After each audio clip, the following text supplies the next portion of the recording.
But there's an odd thing about change, which is we tend to see it in terms of the other. Just as we in CUSO thought that development was about getting other people to be more like us, to share our values, to live like us,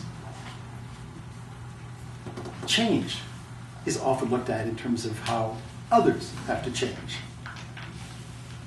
You all know Gandhi's famous saying, "Be the change you seek."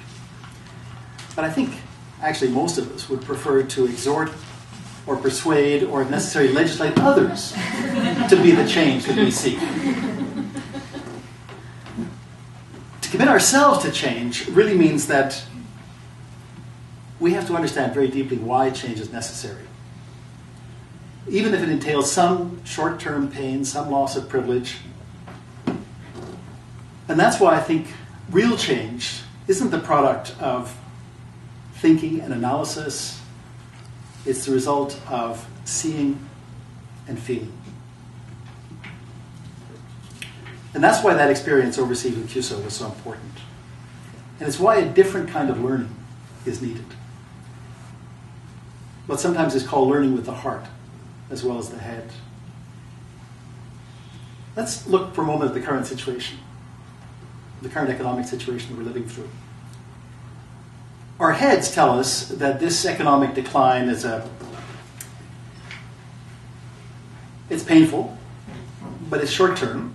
And if we adopt the right policies and we do some restructuring and some adjustment and so on, the market will come back and we'll be back to where we were before, i.e. producing and consuming like mad and enjoying that relatively affluent lifestyle that we had.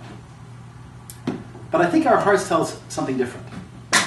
What our hearts are telling us is that the way we've been living is completely unsustainable. It's wasteful and it's unjust in how its benefits are distributed.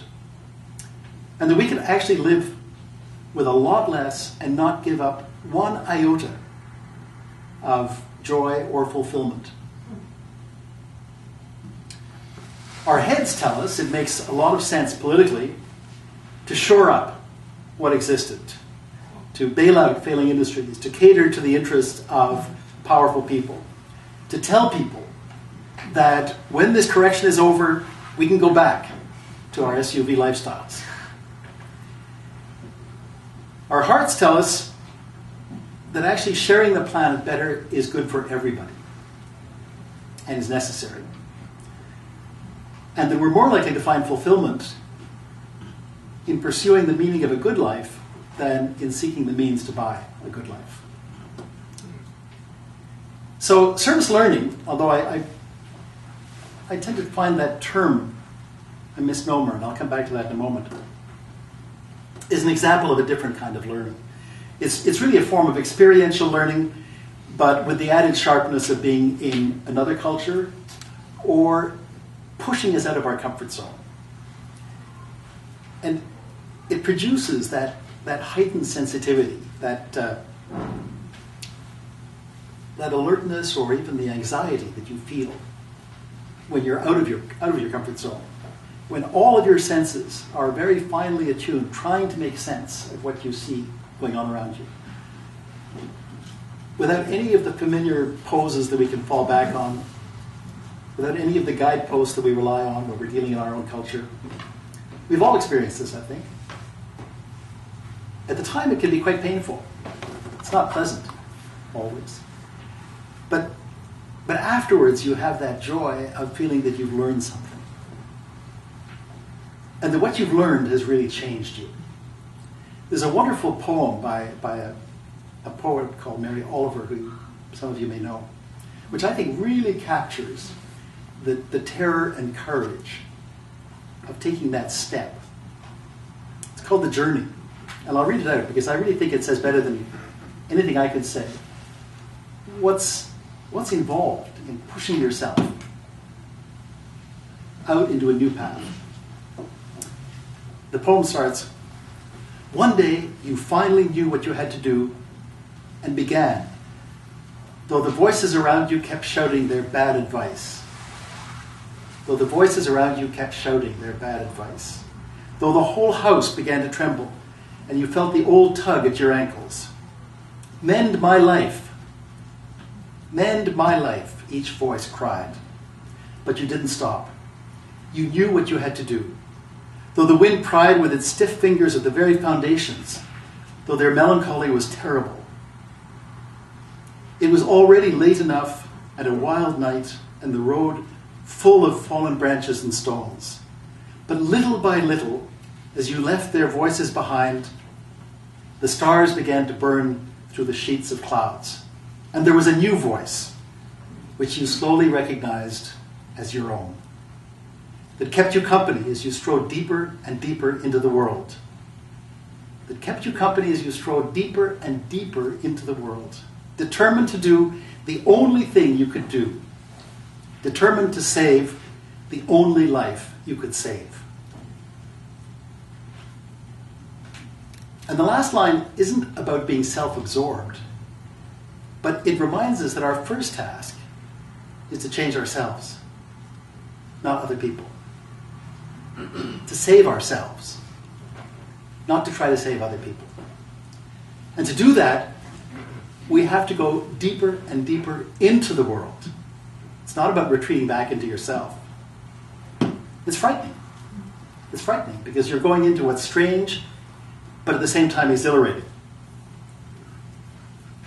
And much as we like that, we also want security. It's comforting to be with people like ourselves. And it takes courage because you're choosing your own path through life. It's been said that if you see your path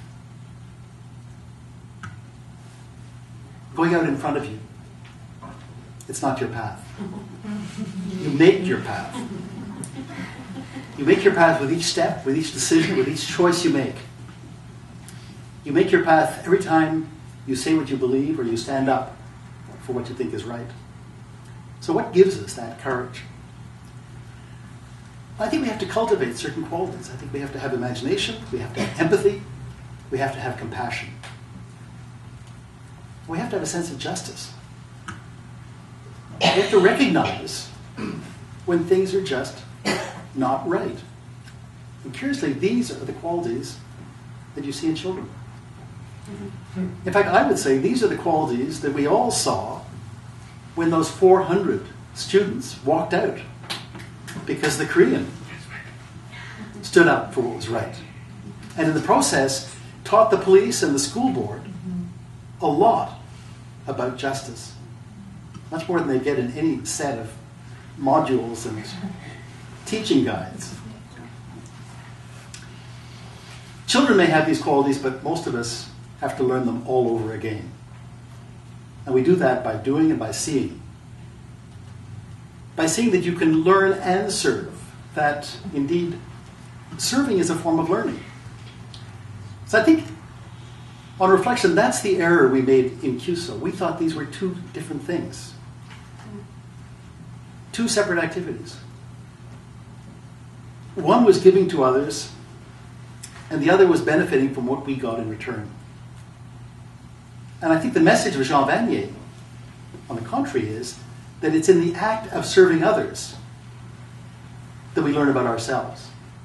It's serving others that teaches us who we are, that teaches us what our common humanity is, including our vulnerabilities and our weaknesses that, frankly, we just assume ignore.